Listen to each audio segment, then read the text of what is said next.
میں نے پہلے بھی یہ کہا تھا کہ ایک بچے کو جوان کرتے ہوئے ماں باپ بوڑھے ہو جاتے ہیں. جی بہت اور افسوسناک. انہوں نے جب آج یہ رپورٹ دیکھی ہوگی کہ ان کے بچے کو باہر نکال کر گولیاں ماری گئی ہیں, وہ تو زندہ کیسے رہے ماں پر کیا گزری ہوگی, وہ ہوگی. محسوسات الفاظ میں استعمال نہیں کیے جا سکتے بالکل یقینی طور پر.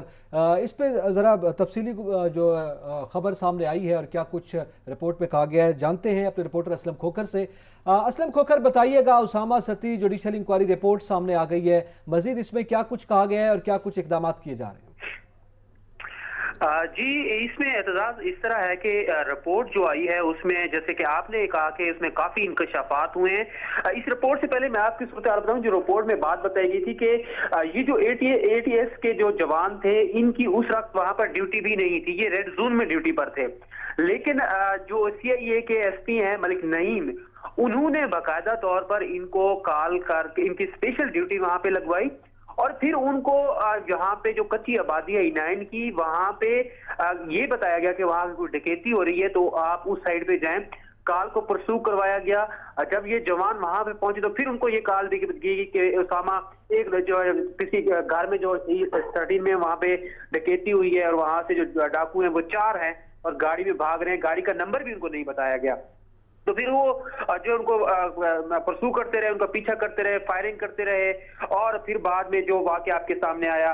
وہ بھی ہے. اور اس میں جو آج رپورٹ جوڈیشل انکوائری کی رپورٹ سامنے آئی اس میں یہی کہا گیا کہ 4 گھنٹے تک جو فیملی سے بھی یہ تمام واقعے کو چھپایا گیا اور جو افسران تھے انہوں نے واقعے کو چھپانے کی پوری کوشش کی. میں تفتیشی افسر کی اگر آپ کو بات کروں, جب پہلی پیشی تھی جس میں جواد عباس صاحب جو جج ہیں انہوں نے جب کیس کی سماعت کی تو جو تفتیشی افسر تھے تو انہوں نے کہا کہ جی گولی جو ہے وہ آگے سے ان کو جو ہے لگی ہے, پیچھے سے لگی ہے, آگے سے گولی نہیں لگی. تو اس پر جب جج نے یہ کہا کہ آپ ہمیں یہ بتائیں کہ اگر ان کو آپ کہہ رہے ہیں کہ گولی پیچھے سے لگی ہے تو پھر سیٹ میں بھی تو گولی کا نشان ہونا چاہیے. تو اس پہ انہوں نے کہا جی وہ سیٹ پہ سے میں تو نہیں لگی, ویسے لگی ہے. تو ان کا پھر ہمیں سمجھ نہیں آ رہی اس چیز کی کہ ایک کیسی گولی تھی کہ وہ آگے سے ہو کے پھر واپس اس کی بیک سے لگ کے اس آگے سے نکلی ہے. آپ نے یہ لکھا. پھر تصاویر کی جب بات ہوئی تو تصاویر عدالت میں وہ پیش کی گئی جو کہ ملزمان کو سپورٹ کرتی تھی, جو کہ اسامہ ستی سپورٹ نہیں کرتی تھی. جب ان سے کہا گیا کہ بلڈ تو ہے ہی نہیں کہ جی وہ تصویر جو میں لے نہیں سکا, انہوں نے کہا صرف آپ وہی تصویریں لے سکیں جو کہ ان کو فیور کرتی تھی. تو اس پہ ان کا کوئی جواب نہیں تھا. انہوں نے باقاعدہ طور پر یہ بھی کہا کہ آپ اللہ کا خوف کریں, آپ نے بھی مرنا ہے اور آپ یہ جس طرح کے صورتحال کر رہے ہیں. ارے یہ عدالت کی کارروائی تھی. پھر جب رپورٹ ہوئی, رپورٹ میں اب یہی بتایا گیا کہ پولیس نے جو واقعے کو ڈکیتی بنانے کی پوری کوشش کی ہے. پولیس کے بڑے افسران جو ہیں وہ اپنے افسران کو اس میں بچانے کی کوشش میں لگے ہوئے ہیں, جس میں خاص طور پر جو جن ایس پی نے ان کو بلایا تھا اور وہاں پہ جو سارے کارروائی کی گئی تھی موقع پہ تصاویر بھی صحیح طریقے سے نہیں لے گی. ڈکیتی کا باقاعدہ طور پر رنگ دینے کی کوشش کی, لیکن رپورٹ میں یہ کہا گیا کہ اسامہ ستی پر کسی ڈکیتی یا جرم کا کوئی واسطہ ثابت نہیں ہوا ہے. بہت شکریہ اسلم کھوکھر, ہمیں تفصیلات سے آپ نے آگاہ کی ہے. یہ صورتحال رہی ہے, یہ بحث و مباحثہ رہا ہے, اس کے بعد یہ رپورٹ سامنے آئی ہے. یقینی طور پر یہ رپورٹ یہ واضح کر رہی ہے کہ جو پولیس کے افسران تھے, پولیس کے جوان تھے, وہ ایک دوسرے پیٹی بھائی والی بات آ جاتی ہے, ان کو بچانے کی بھی کوشش کرتے رہے ہیں. اب اس کے بعد ہیڈ رول کی بات آپ نے کی تھی, میرے خیال میں وہ بھی کیا گیا ہے. آج وزیر اعظم سے اسامہ ستی کے والدین نے بھی ملاقات کی ہے اور وزیر اعظم نے بھی ان کو شفاف تحقیقات کی یقین دہانی کروائی ہے. کیا آگے ہونا چاہیے؟ دیکھیں میں سمجھتا ہوں اس سے زیادہ شفاف تحقیقات کیا ہوگی کہ رپورٹ آ گئی ہے, رپورٹ میں یہ بتا دیا گیا ہے. لیکن بدقسمتی یہ ہے کہ آپ یہ دیکھیں کہ سائیوال واقعہ, اگر سائیوال والے واقعے میں جو لوگ ملوث تھے, جو یونیفارم پہن کے بچوں کے سامنے ان کے والدین کو مار رہے تھے, ان کو اگر لٹکا دیا جاتا, ان کو اگر سزائے موت ہو جاتی, تو میرے خیال میں پولیس کے اندر جو بدماش چھپے ہوئے ہیں, یونیفارم میں جو بدماش چھپے ہوئے ہیں, ان کا تھوڑا سا ہاتھ رک جاتا. لیکن جب سائیوال والوں کو چھوڑ دیا گیا اور فیملی پر دباؤ ڈال کر کیا گیا, کسی نے آپ پروگرام رکھیں, وہ پوری سائیوال کی میں سٹوری بتاؤں گا, وہ میرے علم میں ہے کہ وہ کس طرح صلح ہوئی, کس طرح پیسے دیے گئے اور کس طرح ان کو ڈرایا دھمکایا گیا. ٹھیک ہے جی, مدینہ وہ جو ماڈل ٹاؤن کی تو بڑی بات کرتے ہیں نا, یہ جی ماڈل ٹاؤن میں مریم نے گئی, ماڈل ٹاؤن میں یہ ہوا. بھائی وہ ماڈل ٹاؤن والا واقعہ ہوا تو اس کا مطلب یہ آپ نے سائیوال والا کر دیا, اس کے بدلے میں اس کی آپ کی پولیس نے اسلام آباد میں کر دیا. یہ فیڈرل کیپٹل میں آپ لوگوں کو گولیاں مار رہے ہیں. آپ مجھے بتائیں کیا پولیس آپ نے بھرتی کی ہوئی ہے لوگوں کی جان و مال کی حفاظت کے لیے, یا پولیس کی وردی میں آپ نے کو بدماش پالے ہوئے ہیں, قاتل پالے ہوئے ہیں جو لوگوں کو گولیاں مار رہے ہیں. تو میں یہ سمجھتا ہوں کہ اس واقعے کی تحقیقات فوری طور پر جو ہوئی ہے اس کے بعد اس کو عدالت میں زیادہ لمبا نہیں ہونا چاہیے, اور عدالت میں جو ہے بہت شارٹ ٹائم میں اس کا فیصلہ آنا چاہیے, ان کو سزائیں ہونی چاہیے, جس طرح زینب کیس ہوا تھا قصور والا اور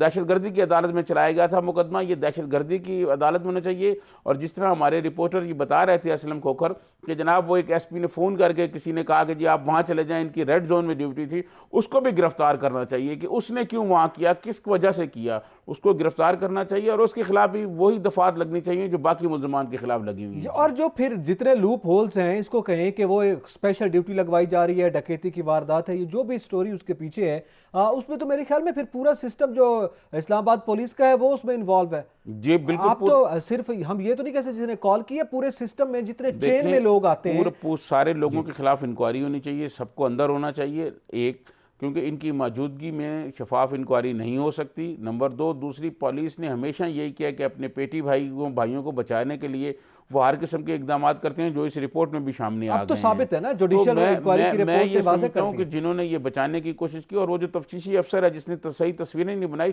اس کو بھی گرفتار کرنا چاہیے, اور اس پر بھی یہی دفعات لگنی چاہیے تاکہ آگے سے پولیس والوں کو سبق ملے کہ یہ گن دی گئی ہے حفاظت کے لیے, یہ گن لوگوں کے جوان بچے مارنے کے لیے نہیں دی گئی. یہ میں سمجھتا ہوں بہت بڑا ظلم ہوا ہے. ایک بچہ پیدا کر کے اس کو جوان کرنے میں ماں باپ کی ساری امیدیں, ساری زندگی لگ جاتی ہے, اور آپ نے ان کو سرعام گولیاں مار دی ہیں. یہ رپورٹ دیکھ کے وہ ماں باپ کیسے زندہ رہ سکتے ہیں دونوں؟ یہ ظلم ہوا ہے. اور میں سمجھتا ہوں کہ جو لوگ اس میں اب بھی کوئی گڑبڑ کر رہے ہیں اپنے لوگوں کو, ان کو بھی گرفتار کر لیا جائے, ان پر بھی یہی مقدمات چلیں تو ہو سکتا ہے کہ پولیس کو سدھر جائے. جی اب بالکل, آج چونکہ والدین نے بھی ملاقات کی ہے وزیر اعظم سے, اسامہ کے والدین نے, یقیناً وزیر اعظم نے ان کو تسلی بھی دی, تشفی بھی دی, اور آئندہ ایکشن کرنے کی جو ہے وہ یقین دہانی کروائی ہے. یہ ہونا چاہیے, لیکن اس کیس کو ایک مثال بننا چاہیے. پولیس اصلاحات کی جو آپ بات کرتے ہیں وہ روٹین کی بات الگ سے, مگر اس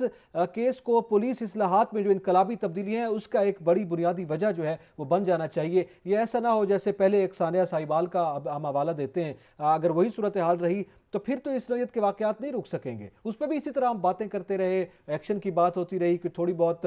فوری طور پہ ایکشن لیے گئے عدالت سے, اس کے بعد وہ بری اور معاملہ آگے نکل گیا. یہ تو ایک بڑی اہم بات آپ نے کی ہے. لیکن اس کے ساتھ ساتھ سر, آج وزیر اعظم نے جو ترجمانوں کا اجلاس کیا ہے اس میں ایک تو آپ کے علم میں براڈ شیٹ کا بڑا ذکر رہا ہے, لیکن امن و امان کے حوالے سے اور اس قسم کے اقدامات کی روک تھام کے حوالے سے آج وزیر اعظم نے وزارت داخلہ کو سخت احکامات جاری کیے ہیں. دیکھیں, میں آپ کو عرض کروں کہ بات یہ ہے کہ وزارت داخلہ کی کارکردگی اس وقت بہتر ہوگی جب وزیر داخلہ وزارت داخلہ کو ٹائم دیں گے. ہمارے جو وزیر داخلہ ہیں شیخ رشید صاحب, وہ زیادہ تر مصروف رہتے ہیں پولیٹیکل کاموں میں, وہ زیادہ تر مصروف رہتے ہیں اپوزیشن کو کاؤنٹر کرنے میں, اپوزیشن کے بیانات کو کاؤنٹر کرنے میں. وہ پوری طرح توجہ نہیں دے پا رہے. دیکھیں, بات یہ ہے کہ یہ ایک وزیر داخلہ کا درمیان میں ذکر آ گیا ہے. میں ذرا آپ کو, جنرل نصیر اللہ بابر صاحب جو تھے وہ یہاں وزیر داخلہ رہے ہیں. آپ کو یاد ہوگا کہ ایک طالبان جو ہیں ایک اسکول کے بچوں کی ایک بس اغوا کر کے یہاں لے آئے تھے, تو وزیر داخلہ جنرل نصیر اللہ بابر اس بس کے اندر چلے گئے تھے, اور جب تک کمانڈوز نے ایکشن کر کے ان کو دہشت گردوں کو ختم نہیں کر دیا تھا وہ بس کے اندر بیٹھے رہے تھے. یہ ہوتا ہے وزیر داخلہ,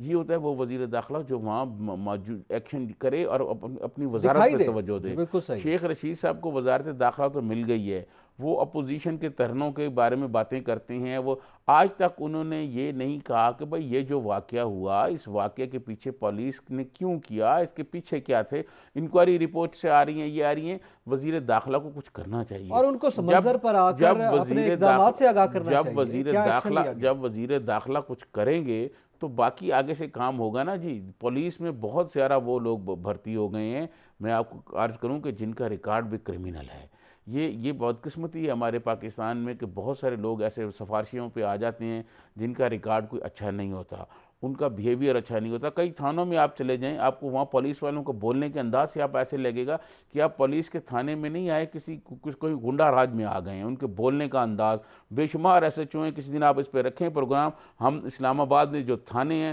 ایک تھانہ وائز میں آپ کو بتاؤں گا کہ وہاں جو فلاں ایس ایچ او لگا ہوا ہے اس کے ساتھ جو باقی لوگ ہیں ان کا رویہ کس طرح ہے, اور وہ کس طرح لوگوں کے ساتھ بات کرتے ہیں. کوئی آدمی چلا جائے اور وہاں یہ بیچارہ پریشان ہو کے چلا جائے,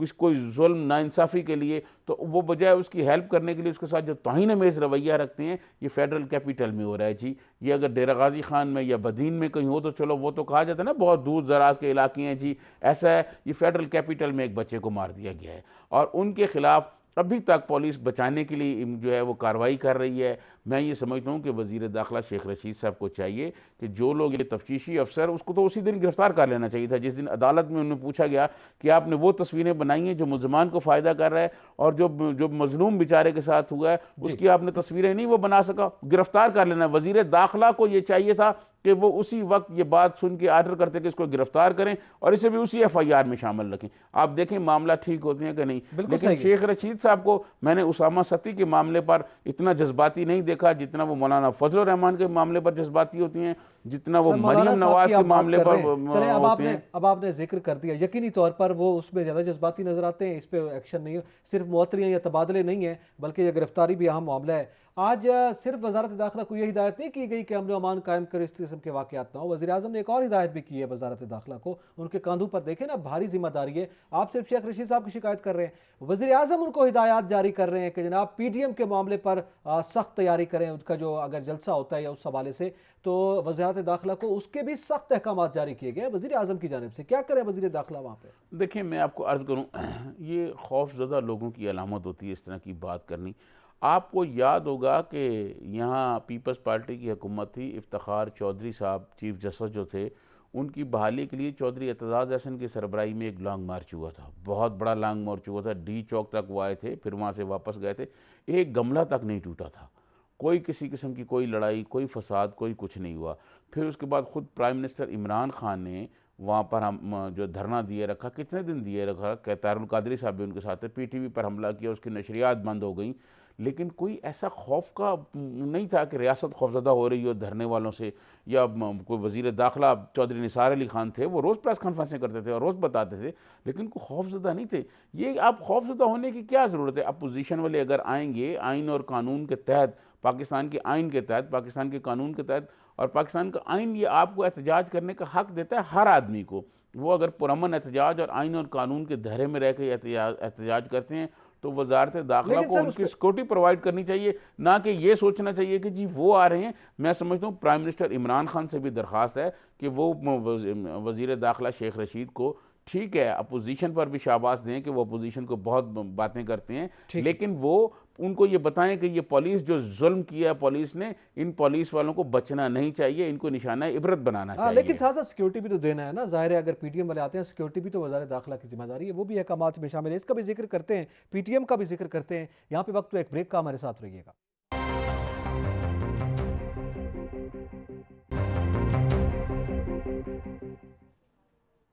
پاکستان، ترکی کے وزرائے خارجہ اور آذربائیجان کے وزرائے خارجہ کے درمیان سہ ملکی جو گفتگو ہے اس کے آج وزیر خارجہ شاہ محمود قریشی اس کی میزبانی بھی کر رہے تھے۔ گفتگو ابھی آپ نے سنی ہے، میڈیا ٹاک ہوئی ہے۔ شاہد ترین صاحب، یہ کہا گیا ہے کہ تینوں ممالک کے درمیان زمینی، فضائی اور ریل کے نظام کو بہتر بنایا جائے گا، اسٹریٹجک کے ساتھ ساتھ اکنامک اسپیکٹ پہ زیادہ بات کی گئی ہے، اور یہ بھی کہا گیا کہ ابھی جیسے ترک وزیر خارجہ بات کر رہے تھے کہ $800 ملین سے پہلے جو ہمارے تجارتی روابط ہیں اس سے مزید اس کو بڑھانے کے حوالے سے بات کی جائے گی، اور اس سال ایک اجلاس بھی ہے۔ دیکھیں میں آپ کو عرض کروں کہ آپ کو یاد ہوگا ایک دفعہ ہمارے army chief general Qamar Javed Bajwa صاحب نے کہا تھا کہ اب حالات بدل چکی ہیں، اب ملک ترقی نہیں کرتے، پورے خطے ترقی کرتے ہیں۔ تو میں یہ سمجھتا ہوں کہ ہمارا یہ جو خطہ ہے اور خطے کے جو ممالک ہیں، ان میں ایک نئے تعلقات کی ضرورت ہے، کہ ایک اثر نو جس طرح ہم تعلقات بنا رہے ہیں، ایک نیا تنظیم بنا رہے ہیں، ایک نیا راستے کھول رہے ہیں، یہ ہمارے ملک کے لیے بہت اچھا ہے۔ میں یہ سمجھتا ہوں کہ ہمارے جو پڑوسی ہیں، ان پڑوسیوں سے ہم تجارتی تعلقات، ہم ان سے معاشی تعلقات بڑھا سکتے ہیں، فائدہ لے سکتے ہیں، اور پورے خطے کے جو ممالک ہیں، دیکھیں بات یہ ہے کہ پچھلے کئی سال سے پاکستان کی پالیسی جو ہے وہ پرو امریکہ رہی ہے، اور امریکہ پر ہمارا بہت زیادہ انحصار رہا ہے، لیکن امریکہ نے کبھی بھی پاکستان کے ساتھ اپنی توقعات جو پاکستان نے لگائی ہیں وہ پوری نہیں کی۔ جہاد افغانستان میں ہم نے امریکہ کا کس طرح ساتھ دیا، اور اس کے بعد اس کا جو ریئیکشن ہمارے ملک پر ہوا وہ آج تک ہم بھگت رہے ہیں۔ ہمارے اسکول، ہمارے کالج، ہماری مساجد کوئی محفوظ، ہماری عبادت گاہیں بھی محفوظ نہیں رہی، وہاں بھی دہشت گرد حملے کرتے رہے۔ تو میں یہ سمجھتا ہوں کہ اب ہم خطے میں تھوڑی سی پالیسی جو ہے وہ خارجہ پالیسی کی بھی میں تبدیلی دیکھ رہا ہوں، اور خطے کے ممالک میں ایک نئی جڑت دیکھ رہا ہوں۔ خطے کے نئی ممالک جو نئے ممالک ہیں ان میں ایک نئی جڑت پیدا ہو رہی ہے، وہ معاشی حوالوں سے بھی ہو رہی ہے، وہ سیاسی حوالوں سے بھی ہو رہی ہے، اور میں سمجھتا ہوں کہ ترکی اس میں بڑا رول کر رہا ہے۔ پہلے بھی آپ کو پتہ ہے ترک صدر جو ہیں وہ بہت ساری تجاویز دے چکے ہیں، ہم نے بھی تجاویز دی تھی۔ تو یہ خطے کے ممالک جب ایک دوسرے سے تعلقات بہتر بنائیں گے، تجارتی تعلقات بہتر بنیں گے، معاشی تعلقات بہتر بنیں گے، تو میں یہ سمجھتا ہوں کہ یہ ترقی کے نئے راستے کھلیں گے، نئی شاہراہیں کھلیں گی ترقی کی۔ تو یہ ایک بہت اچھا اقدام ہے، دونوں وزراء خارجہ کا یہاں پر آنا اور شاہ محمود قریشی صاحب سے ملاقات کرنا اور ان کی میزبانی میں ایک کانفرنس کرنا، یہ میں سمجھتا ہوں پاکستان کی ایک کامیابی ہے، اور دنیا پاکستان کی جانب دیکھ رہی ہے۔ ترک جو وزیر خارجہ ہے ان کا جو بیان آیا ہے وہ ہمارے دہشت گردی کے حوالے سے بھی ہے کہ پاکستان نے دہشت گردیوں کے حوالے سے بڑی قربانیاں دی ہیں۔ تو اس کا مطلب یہ ہے کہ دنیا اب ہماری جو خدمات تھی دہشت گردی کے حوالے سے، ہم نے جو خدمات کی، ہم نے جو کام کیا، دنیا اب اس کو تسلیم کر رہی ہے۔ میں سمجھتا ہوں یہ ہماری بہت بڑی کامیابی ہے کہ دنیا کو اس بات کا احساس ہو گیا ہے کہ پاکستان نے دہشت گردی کا کس طرح مقابلہ کیا، اور نہ صرف ہماری پاک افواج نے پاکستان کو محفوظ بنایا بلکہ دنیا کو محفوظ بنایا، جو دہشت گردوں کے عزائم تھے، جو ارادے تھے، ان کو خاک میں ملایا۔ تو میں سمجھتا ہوں یہ پاکستان کی بہت بڑی کامیابی ہے کہ خطے کے ممالک پاکستان میں آ رہے ہیں، اور پاکستان کی خدمات کو جو ہے، پاکستان نے جو جدوجہد کی، پاکستان نے جو سٹرگل کی، پاکستان نے جو مشکلات کا سامنا کیا، ان کا اب اعتراف کیا جا رہا ہے کہ جی پاکستان نے بہت کام کیا ہے۔ تو یہ ایک ہماری کامیابی ہے۔ اچھا، اس میں ظاہر ہے جو جنگ رہی ہے آذربائیجان ارمینیا کے درمیان، اس دوران بھی پاکستان نے ایک بڑا اہم رول پلے کیا ہے، اور خطے کے جو بالخصوص یہ مسلم ممالک ہیں اس میں پاکستان ایک لیڈنگ رول پلے کر سکتا ہے۔ پہلے ہم نے یہ پوٹینشیل جو ہمارے اندر موجود تھا اس کو اس طرح سے ہم نے استعمال نہیں کیا جو کہ اب ہم پیش رفت ہو رہی ہے، تو یہ تو ایک بڑی پازیٹیو بات ہے۔ ابھی ذکر کیا شاہ محمود قریشی صاحب نے، انہوں نے کہا کہ جعلی این جی اوز کے حوالے سے بھی یہ تینوں ممالک جو ہیں وہ مل کر کام کریں گے، ان کا خاتمہ ہوگا، اور ایک آپس میں جو روابط ہیں اس میں وہ این جی اوز جو جعلی طور پر رول پلے کر رہی ہیں ان کا بھی احتساب ہوگا۔ تو اس حوالے سے بھی آپ سمجھتے ہیں کہ کیا وہ ان دونوں ممالک، تینوں ممالک کے درمیان جو تعلقات کی نوعیت ہے اس میں اس نوعیت کی این جی اوز بھی کوئی اثرات مرتب کرتے ہیں؟ دیکھیں، میں آپ کو بات بتاؤں کہ جعلی کام جہاں بھی ہوتا ہے، چاہے وہ ملکوں کے درمیان ہو، چاہے وہ اداروں کے درمیان ہو، چاہے وہ کوئی اور، وہ نقصان دہ ہوتا ہے۔ تو یہ جو انہوں نے ذکر کیا، یہ یقیناً وہ وزیر خارجہ ہیں اور ان کے پاس ایک بڑی انفارمیشن ہوگی، ان کو پتہ ہوگا کہ کچھ این جی اوز جو ہیں وہ یہاں international NGOs Pakistan میں آ کے یہاں کام کرتی ہیں لیکن پاکستان کے مفادات کے خلاف کام کرتی ہیں۔ آپ کو میں بتاؤں کہ چودھری نثار علی خان وزیر داخلہ تھے، تو ایک دفعہ میں نے ان کا انٹرویو کیا تو انہوں نے مجھے این جی اوز کے بارے میں یہ بتایا۔ این جی اوز کے رجسٹریشن کے لیے انہوں نے ایک نیا قانون بنایا کہ جی این جی اوز کی انٹرنیشنل اور نیشنل جو این جی اوز ہیں ان کی رجسٹریشن ہونی چاہیے، وہ چیک ہونا چاہیے کہ کس کے پیسے ہیں، کہاں آ رہے ہیں، کن مقاصد کے لیے خرچ ہو رہے ہیں۔ تو یہ بات انہوں نے بھی کہی تھی، انہوں نے کہا کچھ NGOs, international NGOs ایسی ہیں جو جس کام کے لیے ہوتی ہیں وہ اس کام کے لیے نہیں کر رہے بلکہ پاکستان کے مفادات کے خلاف کئی این جی اوز جو ہے کام کرتی ہیں۔ انہوں نے بین بھی کی تھی بہت ساری این جی اوز۔ تو یہ بات ٹھیک ہے کہ دیکھیں جو پاکستان کے خلاف کوئی بھی ادارہ کام کرتا ہے، کوئی این جی اوز کام کرتی ہے، کوئی اور کام کرتا ہے، تو یقیناً ہم تینوں ممالک جب مل کے ایک دوسرے سے تعاون کریں گے تو اس قسم کی جو جعلی این جی اوز ہوگی ان کا خاتمہ ہوگا۔ اس طرح کے اور جو کوئی ہائبرڈ وار بات کی جاتی ہے، پروپیگنڈا وار بات کی تو جاتی ہے، یہ میں سمجھتا ہوں ایک اچھا تعاون کا وہ بنے گا۔ یہ پاکستان کی ایک کامیابی ہے جی کہ دو ملک کے وزیر خارجہ ایک وقت پاکستان میں آ گئے ہیں۔ اس سے یقیناً انڈیا کو تو بڑا دکھ ہو رہا ہوگا لیکن میں یہ سمجھتا ہوں کہ یہ پاکستان کی بڑی کامیابی ہے، موجودہ حکومت کی کامیابی ہے کہ وہ جو ہمارے پڑوسی ممالک کے وزراء خارجہ ہے وہ آ رہے ہیں اور مختلف شعبوں میں ہمارے ساتھ تعاون کی پیشکش کر رہے ہیں۔ بالکل صحیح ہے، اس کو آگے بڑھتے رہنا چاہیے۔ وقت چونکہ اختتام کے قریب ہے، ابھی آپ نے ذکر کیا کہ انڈیا کو بڑا دکھ ہو رہا ہوگا، ایک دکھ اور بھی ہے۔ آج مولانا فضل الرحمان صاحب نورا لائی میں اکیلے خطاب کر رہے تھے، جاتے جاتے چاہوں گا کہ آپ کا کمنٹ، نہ بلاول دائیں تھے نہ مریم صاحبہ بائیں تھیں۔ میں یہ سمجھتا ہوں کہ کہیں ایسا نہ ہو کہ مولانا فضل الرحمان اکیلے ہی رہ جائیں۔ آپ نے دیکھا ہوگا کہ پچھلے مالاکنڈ والے جلسے میں بلاول تو تھے، وہاں مریم نواز صاحبہ نہیں تھیں، تو کہیں ایسے نہ ہو کہ جو پس پردہ جو ہم ذکر کرتے رہتے ہیں کہانیوں کا وہ کہیں اثر انداز ہو جائیں اور مولانا پھر پیچھے مڑ کے دیکھیں تو جیسے آج لورا لائی میں تنہا تھے پھر تنہا نہ کھڑے ہوں۔ میں سمجھتا ہوں کہ کوئی ایسی صورتحال بن نہ جائے، لیکن مولانا فضل الرحمان صاحب جو ہیں وہ بہت زیرک آدمی ہیں، سیاست پہ بہت گہری نظر رکھتے ہیں، معاملات کو بہت جانتے ہیں، وہ سیاست کو بہت جانتے ہیں وہ، اور بہت زمانے سے وہ سیاست کر رہے ہیں، مختلف سرکاری عہدوں پر رہے ہیں اور بین الاقوامی سطح پر پاکستان کی نمائندگی کر چکے ہیں، کشمیر کمیٹی کے سربراہ ہیں، وہ بھی چیزوں کو بہت اچھی طرح جانتے ہیں اور وہ بھی یہ دیکھ رہے ہیں کہ ان کے دائیں اور بائیں کھڑے ہوئے لوگ جو ہیں وہ کیا گیم کر رہے ہیں، اور مولانا یقیناً مولانا کے پاس بھی کوئی نہ کوئی ان کو کاؤنٹر کرنے کے لیے فارمولہ موجود ہوگا جو آئندہ چند روز تک آپ کے سامنے آ جائے۔ اچھا، وہ بھی کوئی فارمولہ بھی سامنے آئے گا، لیکن جو وہاں سے خبر آ رہی ہے وہ یہ سامنے آ رہی ہے کہ ضمنی انتخابات کی تیاری میں اور کیمپین میں مصروف ہیں، مریم نواز صاحبہ بالخصوص جو ہیں وہ اس پہ مصروف ہیں، تو اس وجہ سے وہ انہوں نے گزشتہ جلسے میں بھی خطاب نہیں کیا، مالاکنڈ والا جلسہ جو تھا، اور اس جلسے میں بھی شرکت نہیں کر سکی ہیں۔ یہ دیکھیں، میں آپ کو عرض کروں، یہ جو ہمارے سیاستدان ہیں ان میں جب انہوں نے کچھ نہیں کرنا ہوتا تو پھر ان کی مصروفیات بھی آ جاتی ہیں، پھر ان کے کچھ اور چیزیں بھی سامنے آ جاتی ہیں، پھر یہ اپنی مصروفیات کے بہت سارے بہانے بھی بنا لیتے ہیں۔ ٹھیک ہے، اسی کے ساتھ ہی ناظرین، اعتزاز نقی اور سجاد ترین کو اجازت دیجیے، اللہ حافظ۔